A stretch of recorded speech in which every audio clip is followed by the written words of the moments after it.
Hello everyone, कैसे हैं आप सब। होप सब ठीक होंगे। एंड आज का व्लॉग मैं बनाने जा रही हूँ कि हम सारे जा रहे हैं Jama Masjid. Means near of Jama Masjid के नियर ही है इनके चाचा का घर, मेरे हब्बी के।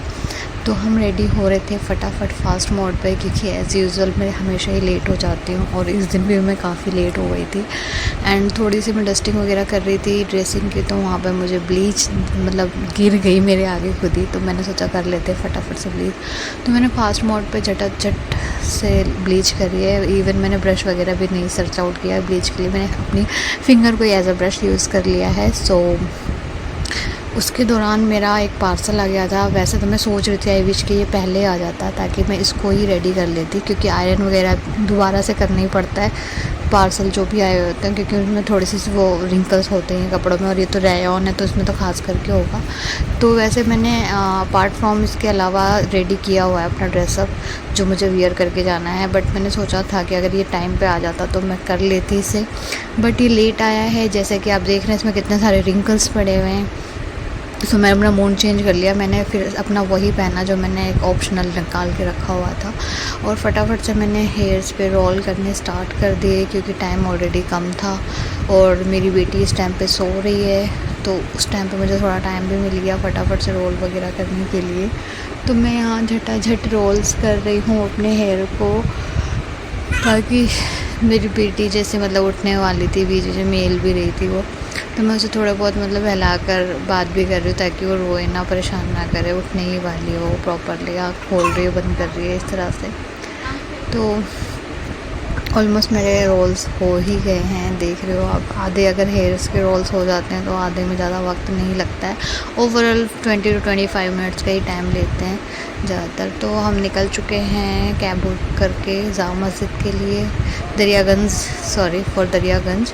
और हम जा रहे हैं वहाँ पे, मेरी दोनों नंद, मेरे hubby and my baby also.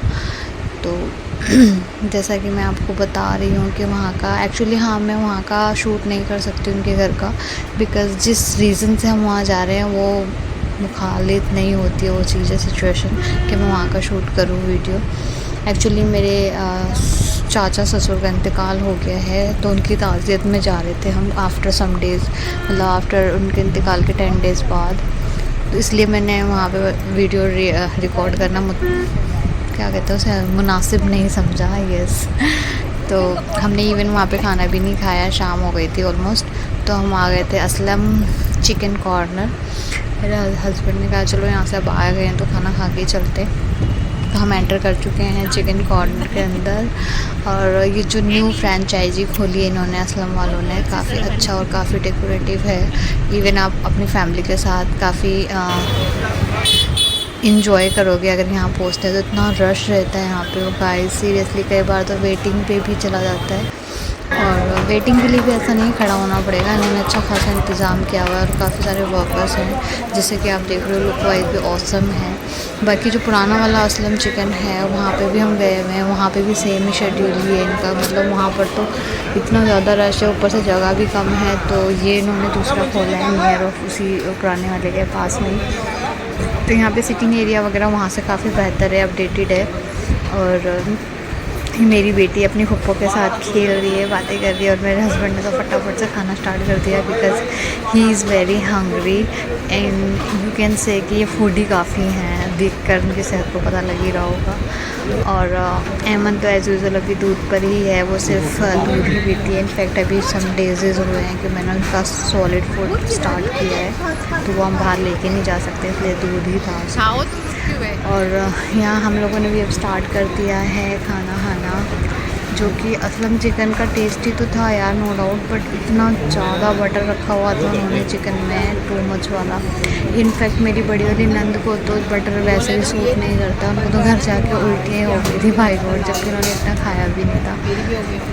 मतलब क्रीम एक होता है उसमें चिकन में, समझ आता है यार, क्रीम कम थी, बटर इतना ज़्यादा भर भर के डाल रखा था। इतना कौन डालता है यार, बटर लिमिट में होनी चाहिए ना हर चीज़। तो मैंने भी खा लिया ठीक ठाक, नॉट ओवर नॉट लो। और पैसा वसूल जो खाया वो मेरे हस्बैंड ने किया है सबका। और लेकिन ये मिस्टेक हो गई। यहाँ तो मेरे एक कान में इयरिंग्स दिख रहा है यार, लेकिन मेरे ना ये चेन वाले जो इयरिंग्स है मेरे घर आने के बाद पता चला कि खो गया है, मिस हो गया है। अब मुझे समझ नहीं आ रहा है कि कैब में रह गया है, मेरे इन-लॉज़ के घर रह गया है, या हम जहाँ गए थे अपने चाचा के यहाँ उनके वहाँ गिर गया है। मतलब मिल ही नहीं रहा यार सीरियसली। बहुत ही प्यारे और मेरे फेवरेट इयरिंग्स थे ये। I seriously feel very lost. और जल्दी जल्दी से फिर हमने यहाँ से खाना फ्री किया है, क्योंकि हमारे पास जो है मैंने आज को बताया ही है कि हमारे पास पेट्स भी हैं, काफ़ी सारे कैट्स डॉग है।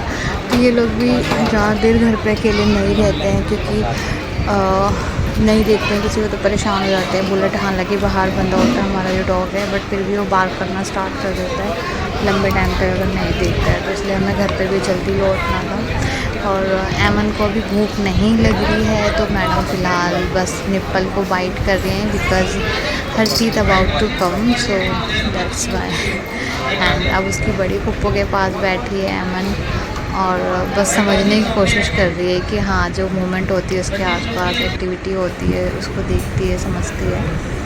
और यही सारी चीज़ें मैं रिकॉर्ड कर रही हूँ एज़ अ मेमोरी भी, कि एक होता है ना कि मतलब जब हम आफ्टर सम टाइम देखते हैं तो हाँ एक मेमोरी सी क्रिएट हो जाती है। तो उसके लिए भी इनफैक्ट मतलब कि सबको ही रिकॉर्ड करनी चाहिए अपने छोटे छोटे मोमेंट्स, ताकि आने वाले बीतने के बाद कुछ टाइम बाद हम उसको देखें तो एक अच्छा सा फील हो।